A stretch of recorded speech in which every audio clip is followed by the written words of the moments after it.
早上这样喝，再好的化妆品都比不过它。花生、百合、红枣、桂圆、糯米、银耳，加适量漂亮水，扣盖隔水炖120分钟。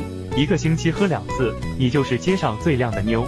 自己不会搭配的，可以选这款7日粥，粥粥有营养。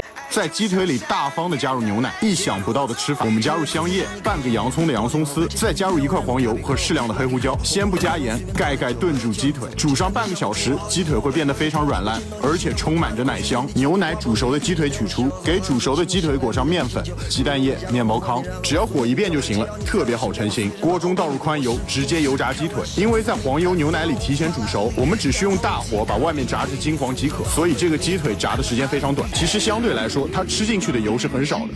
最后，我们再撒上一大把海盐。